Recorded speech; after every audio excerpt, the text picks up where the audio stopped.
nating lahat.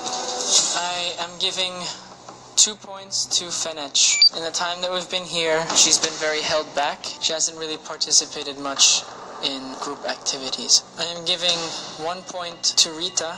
I don't know her that well. I give my 2 points po to Rita kasi po paminsan parang nakakapikon na po kasi parang palagi makulit. I give my 1 point to Christine. Parang galit siya sa akin, hindi ko po alam bakit. 2 points si Marco po. Matigas po yung ulo niya kahit alam niya po na merong masasaktan, hindi po siya nakikinig.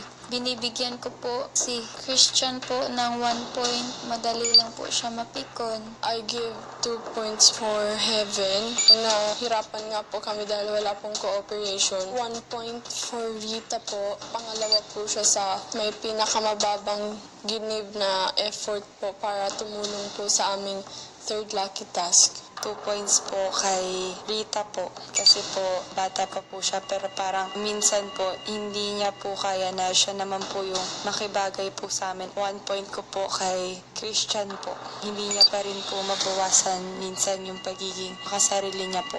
2 points for Christian because the same reason of last week and I'm scared that it can happen again. 1 point to Christine. I noticed that she's like the master of all. Hindi ko nagustuhan kasi yung gusto ko, pinapakinggan lahat. Binibigyan ko po ng 2 points si Ate Christine. Dati po close po kami ni Ate Christine. Tapos ngayon po, hindi niya na ako pinapansin. 1 point si Ate Heaven. Parang hindi po ako pinapakinggan.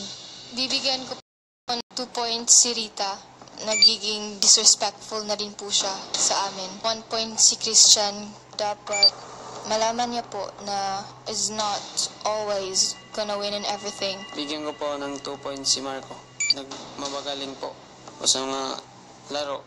Dapat siya rin po yung sinusunod. Nibigyan ko po ng 1 point si Heaven kasi po nag-group po sila tatlo, Marco at Edward. Unfair po na sila po nag-uusap. Tapos kami po nag-iisip kung ano-ano yung pinag-uusapan nila po.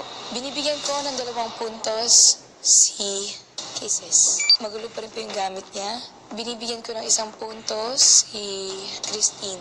Nagiging bossy na siya. Parang hindi niya na pinapakinggan yung ibang housemates. 2 puntos po si Christian. Hindi po siya tumatanggap po ng pagkatalo po, kuya. Kahit po sa mga simpleng bagay o simpleng laro. Inibigyan ko po ng 1 punto po kay Heaven. Parati niya sinasabi po, Adja, kaya natin to. Ang third lucky task, hindi ko po talaga na-feel yung presence niya, kuya. Ay ko po maisip kung paniniwalaan ko pa ba yung mga sinasabi niya. Mga kapamilya, pa rin po tayong botohan para sa mga nominado dito at nakasalalay pa rin sa sariling kakayanan ng nominadong housemates ang kanilang kapalaran sa pagitan ng ating League Task Challenge.